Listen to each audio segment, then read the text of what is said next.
If you're a student in Kazakhstan, you know there's one decision that feels like it changes everything. Your university, your career, maybe your whole life. And it all comes down to a single test. So today we're going to break down exactly how this whole system works and what it really means for you. You know, we all get asked this question our whole lives. A doctor? An astronaut? Maybe a YouTube star? It's a fun thing to think about. But in Kazakhstan, it stops being just a fun thought experiment way sooner you'd think. That's because in the Kazakhstani system, you don't really have the luxury of figuring it out in your 20s. Nope. You've got to make a big call back in high school. And that choice gets locked in by one single super high stakes exam, the UNT. So, what is this test that carries so much weight? Look, to win the game, you gotta know the rules. So, let's break down the Unified National Testing System, or UNT. Because understanding this is step one to building the future you want. Okay, so the UNT has 5 parts. 3 of them are mandatory for everybody: history of Kazakhstan, math literacy, and reading literacy. No getting around those. But here's the real game changer. You also have to choose 2 profile subjects. And this is not a casual choice. This one combination literally determines which university programs you're even allowed to apply for. It's the key that unlocks your entire future. Right, so you can think of these subject combinations like a set of keys. There are 12 main pairs, and each one opens a totally different set of doors to very specific careers. So let's take a look at what's behind some of these doors, shall we? First up, we've got the tech and engineering keys, which are a massive deal in Kazakhstan right now. You pair mathematics with physics, you're on track to literally build the country's future. You pick mathematics and informatics, and you're stepping right into the booming digital world of software and data science. And get this, the government is putting its money where its mouth is. A whopping 70% of all state-funding university grants go to these technical fields. That's a huge signal about where the country is headed. Next, let's talk about the science and health keys. Biology and chemistry, that's your classic path to becoming a doctor or a pharmacist. These are super respected professions, for sure, but there's a serious need for these specialists out in the rural areas. Then you've got biology paired with geography. This combo opens up all these vital green jobs in ecology and agriculture, which are, absolutely critical for Kazakhstan's environment. And of course, there are the business and humanities keys. The combo of math and geography is incredibly versatile, leading to careers in finance, marketing, logistics. I mean, this is the engine of the economy. We're talking about the sector that employs over 64% of the whole country.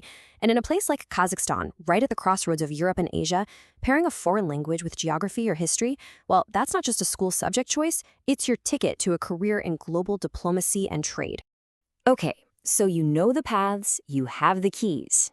But here's the next really critical question. When you graduate, will there actually be a job waiting for you? Let's switch gears and look at the hard data.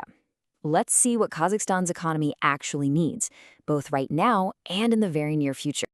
Just take a second and let this number sink in.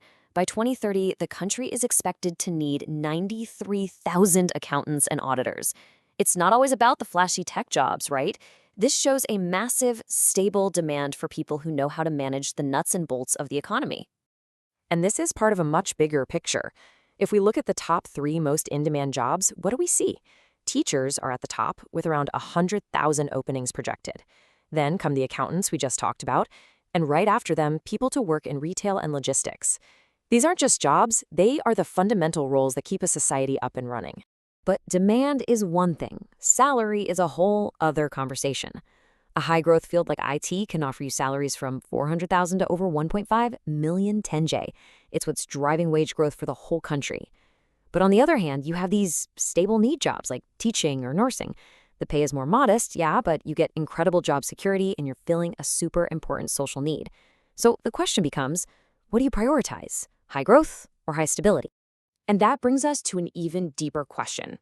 Because let's be honest, it's not just about grants and job numbers. There are these powerful, kind of hidden forces, cultural, social, that are guiding these huge life-altering decisions for young people all across Kazakhstan. Let's dig into those.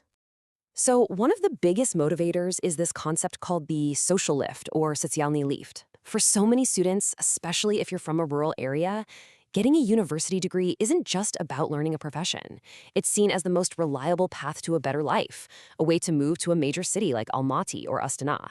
And that desire for upward mobility can honestly be a much stronger pull than your actual passion for a subject. And this right here, This creates the central conflict for almost every student. On one shoulder, you've got grant dependency. You're asking a very practical question. Which subjects give me the best shot at getting my tuition paid for by the state? But on the other shoulder, you have your personal interest. And you're asking, what do I actually love? What am I good at? It's a really tough tug of war between pragmatism and passion. And it's a whole web of other influences, too. You've got pressure from your parents, who often push for what they see as prestigious jobs like law or medicine. At the same time, there's this growing ideal of the Azam Azamat, the honest citizen, that's inspiring a lot of young people to choose careers that actually help society. And woven through all of this is that powerful dream of moving to the big city, which can sometimes overshadow everything else. So what if this whole traditional university path just doesn't feel right for you? What if you don't get the grant, or your real passion lies somewhere else entirely? Well, the good news is the university is no longer the only road to success. Let's check out some of your other options.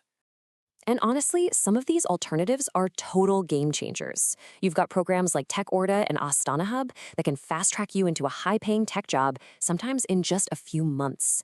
If you've got a business idea, there are youth microcredits available at a super low interest rate to help you get started.